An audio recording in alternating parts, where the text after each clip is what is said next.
Hi guys, welcome back to my channel. Today I'm excited to start a new physics series talking about the topics like force, Newton's law, work, and energy, okay? So there will be 4 videos. Today, the first video will be the basics of force. We're going to discuss what is force, the types of forces you will see on MCAT, and then in the subsequent videos, we'll be discussing Newton's law, torque, work, mechanical advantage, power, and energy, all right? So let's jump right into today's topic. Okay, what is force and its unit in physics?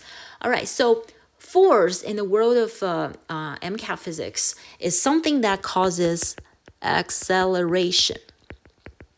Okay, all right. So Newton is always used to describe the quantity of force, right? Like we always hear people say, "Oh, I applied 500 Newton to push forward that box." Somebody applied 50 Newton to pull up something, right? So, but Newton is not the SI unit of force. What is the SI unit force?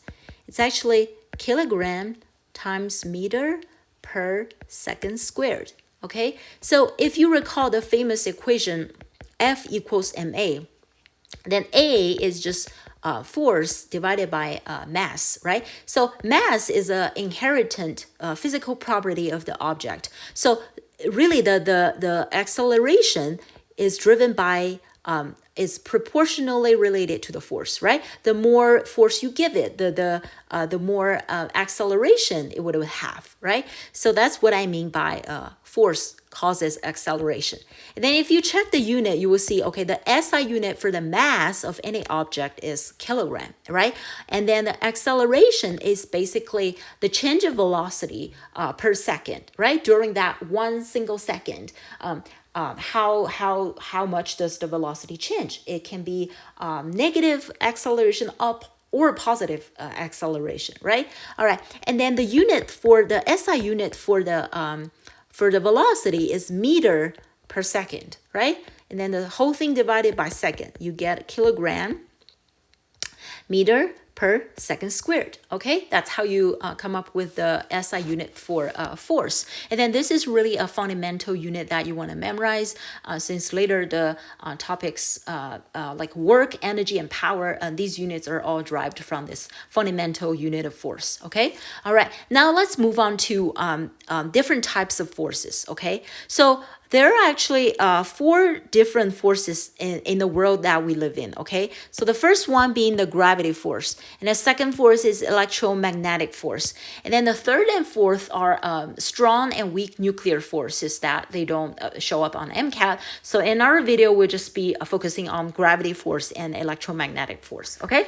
All right, so let's look at a gravity force. All right, so gravity force is basically the attraction force between 2 different objects, right? So the most important thing to know is that gravity force between the 2 objects, no matter how heavy one object is and how light the other object is, they experience the same amount of gravity force, okay? Let's see this from the perspective of the equation for gravity force. As you can see, force of gravity, I'll just put a GRAV. Force of gravity equals big G times M1 times M2 over R squared. Okay, so here G is a gravitational constant, 6.67 times 10 to the negative 11, which is a constant you don't have to memorize, which will be given on exam.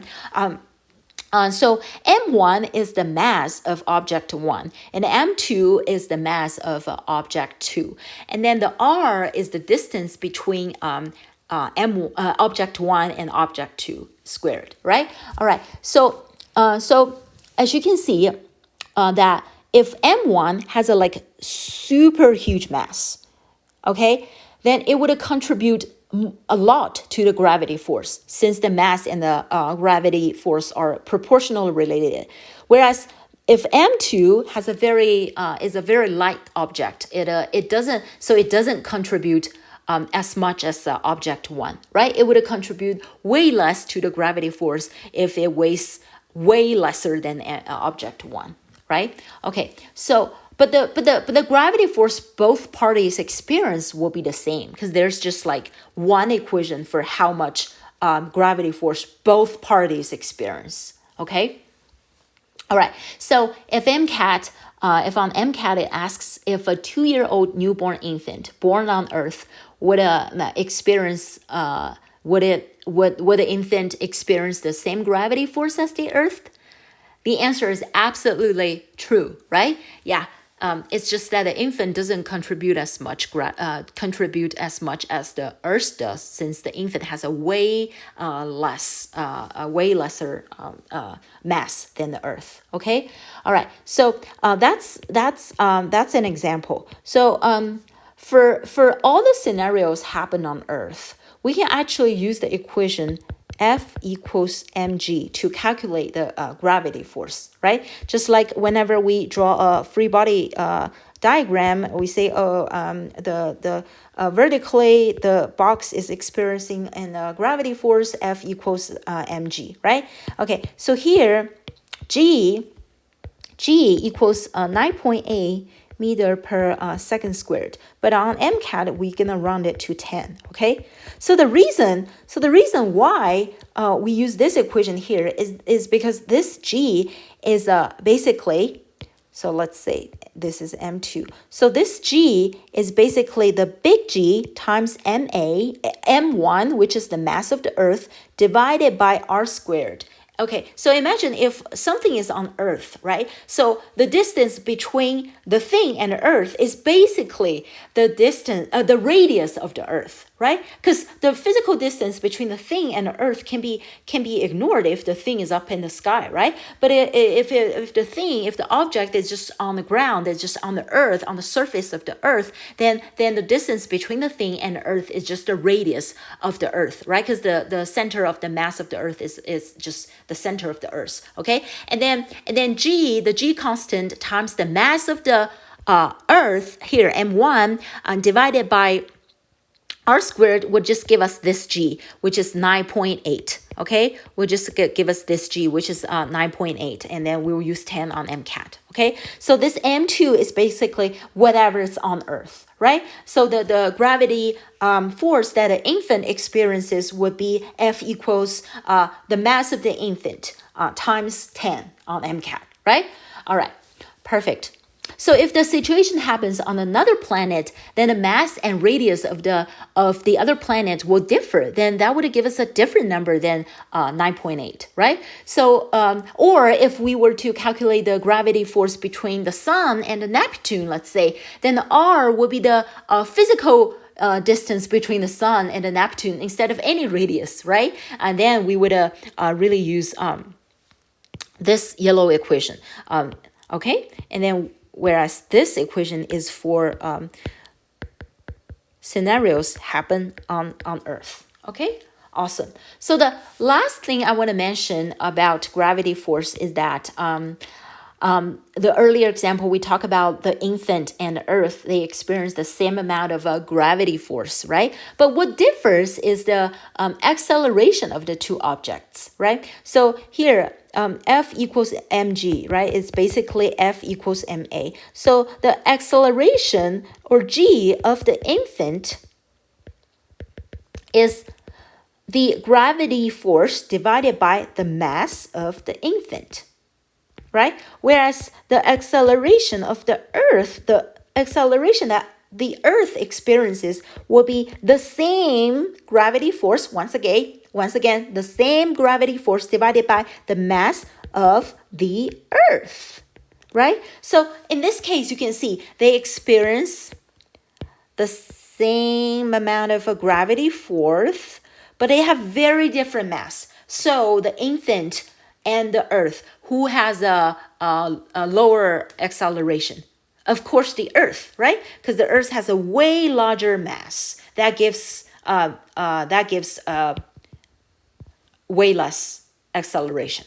All right? Okay, perfect. So that's the last thing I want to mention for gravity force. Okay, now we can move on to electromagnetic force. Okay, so there are different electromagnetic forces that I summarized. So let's talk about the normal force first. Okay, so normal force, the definition is that normal force is an electromagnetic force that is exerted by the surface that is perpendicular to the object between the contacting surface and the object, right? It basically prevents the object from falling through the surface that is perpendicular to the surface. So the very classic example is like there's a box on the there's a box on the table, right? So the table would exert normal force because the table is as the contacting surface is a perpendicular to the box, right?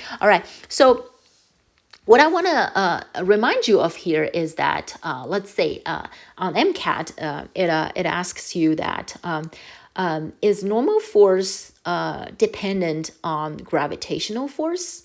Right? If you look at this example, you might say, oh yeah, right? So see here, we always say that, oh, vertically, this gravitational force F equals mg would balance out the normal force so that this box is stationary, right? Okay, so, but actually, it is false, okay? Normal force is not dependent on gravitational force. It can be dependent on gravitational force, but gravitational force is not the only condition that needed to have normal force, because as we discussed, the definition of normal force is an electromagnetic force that is exerted by the surface that is perpendicular to the object, right? So let's say there's a wall here. There's a wall and there's a car here, right? And the car is going forward, and it hits the wall, right? It hits wall. So the wall in this case is perpendicular to the car. So the force exerted by the wall can be the normal force to the car, right? So in this case, the normal force is not dependent on gravitational force, okay? So that's the only thing I want to point out. I want to remind you of regarding the normal force, okay? I thought it's fairly tricky, okay? Since this is like in our head, okay? Normal force is always, a box, something on the table, okay? So, all right, but the definition is really any force that is perpendicular to the object, right? Okay. All right, so now let's talk about friction. Okay, so what is friction? Friction is another electromagnetic force, right? It basically resists movements of an object, the motion of an object, right? When it's contacting with another object. Okay, so let's say there's an object, which is a car, okay? And the other object is the ground, right? Is the earth. All right, so that the car is trying to have some motion towards the right? So the friction is a force that has the opposite direction. It's towarding the left side on our case, and then it resists the motion going rightward, right? Okay, so the equation for the friction is the coefficient of friction times the normal force, okay? And then, so this coefficient really has two different coefficients. One can be static, and then the other one can be kinetic. Okay, so the static coefficient is different. Static coefficient is different than a kinetic coefficient. Okay, what does that mean? That means so static coefficient is, let's say there's a heavy box on the floor, and then you want to push it forward, right? So so you have to get it going, you have to overcome the static friction force to get it going. And once it's moving, then you can always apply less force to get it moving, to make it keep moving, if that makes sense. Okay, so the static U is always way larger than, not way larger, is larger, has a larger value than the kinetic. That's why when the box is experiencing the same amount of normal force, this larger static U requires more static friction force to get the box going, right? So if I reflect it on the graph, let's say, so this is the force I apply to move the box, and then this is the force of friction. You can see that I have to like overcome the threshold of the static friction to to get it going, and then I will just exert the same amount of kinetic friction force to make it moving, right? Okay. Alrighty. So the last thing I want to talk about friction is something tricky. So I did some MCAT problems that asking me what kind of friction does the tires, the 4 tires of your car and the ground. And then you will think, oh, the car is moving, the tires of the car, that must be a kinetic force, right? But actually it's wrong. So actually the answer is a static friction force between the tire and the force, right? Yeah. The reason is the contact patch of the tire is not actually moving with respect to the ground, to the road. Rather, rotation of the tire moves the contact patch. Okay, so in a more literal sense, the tire is pushing the road backwards, and the road is pushing the tire forwards, if that makes sense. So the tire, the contact patch is basically stationary. So that's why we say, oh, it's the static friction instead of the kinetic friction. Okay, I thought that's tricky. Alrighty. Okay, so the next force, electromagnetic force we want to talk about is tension, right? So tension is an electromagnetic force that exerted by a string, a rope, as a pulling force, right? For example, the dog leash, right? Or pulley, right? Pulley is a kind of apparatus, right? That distributes the force, which we'll discuss more in our next video when we talk more about the work. Okay, so for now we can just know, okay, tension is another electromagnetic force that's exerted by a string or rope, right?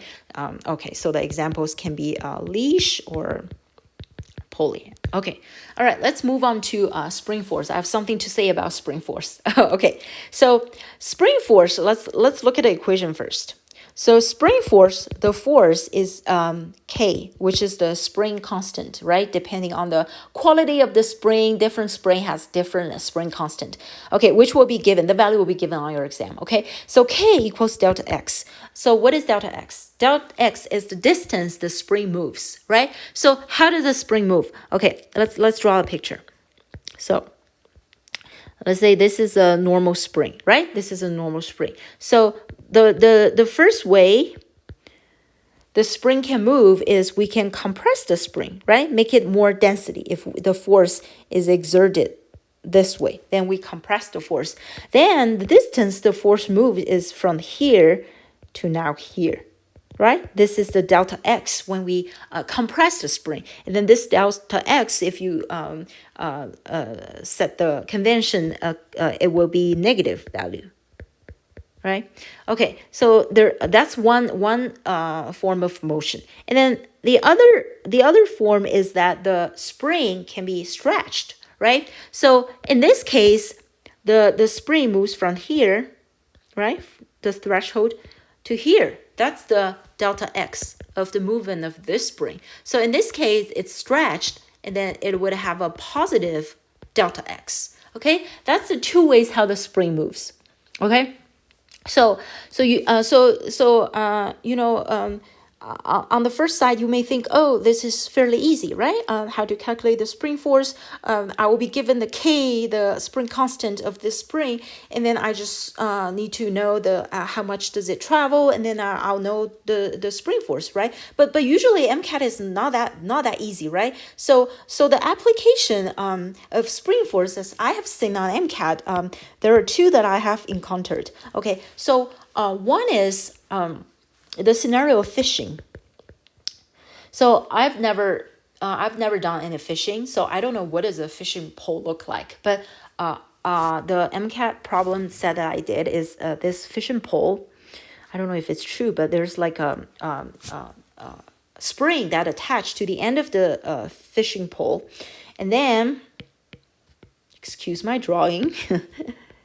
Okay, so this is a spring, and then the fish is here. Okay, so the fish is here. Okay, so in the problem, it tells me the K of the spring. Okay, fantastic. And then it also tells me like how much the spring compresses, the distance. Let's say the K is 100 Newton per meter, okay? And then the delta X, how much is compressed is, let's say, for example, say 2 meter, okay? That's a lot, okay? The fish pole, I don't know if it's even 2 meter. Let's put 0.5 meter, okay? Okay, so it's asking me, how much does the fish weigh? Right? How much does the fish weigh? So, okay, from what we have, what we can do. From what we have, we know, okay, so the spring force is K 100 times 0.5. So I have a 15 Newton. And it's the spring gets compressed, so the force is going upward, right? Making the spring more dense. Okay, so I have an upward force that's 15 Newton, right? And then we know what is balancing this out is the gravity force of the fish, which is mg. So in this case, 15 Newton, the spring force that we just calculated equals mg. And then the g of the fish, g of everything on Earth is 10. So 50 equals n times 10. So the mass of the fish is 5 kilograms. Okay, so that's how you apply, that's the way you can apply spring force. So it's the spring is not always set horizontally for you on MCAT. It could be a vertical spring. Okay, all right. So the second application of spring force, it's another interesting one. Okay, so it's linking the concept of spring force and friction. Okay, so let's see how it says. So here's the wall, and then I have a spring, right? Okay, so this spring has a contact with whatever that surface is. Okay, so yeah, so if the MCAT tells you friction exists, then friction exists on MCAT. If it doesn't say, then most of the time you can assume it's frictionless, air resistant, non-air resistant. But in this case, the problem says, okay, so the K of the spring, let's say K is 100 Newton per meter, okay? So, and then the spring was compressed 0.5 meter, okay? And then it's asking me what is the maximum static friction force can be to compress this spring over 0.5 meter. Okay, I made up the numbers. I don't remember the numbers. But isn't that interesting? It's like combining the concept of friction and spring force, right? So we can calculate from what we know. Once again, we can calculate the force, the spring force, which is F equals K 100 times 0.5 here. Sorry, I'm skipping the units, which gives us a 15 Newton, right? 15 Newton. So the motion is going left, right, to compress this force. So like we said, the friction force is a opposite direction force. It goes rightward in this case, right? That resist the compression, the traveling of the spring, right? So to move the spring, to compress the spring, right? The maximum static force has to be 50 or less. Otherwise, I can't get it going, right? Just the same thing as you push a heavy box on the floor. You have to reach the threshold of the static force, and then you get it going. So here, the spring is having some friction with whatever surface it's touching. Okay, so yeah, so that's another interesting case, how you apply spring force.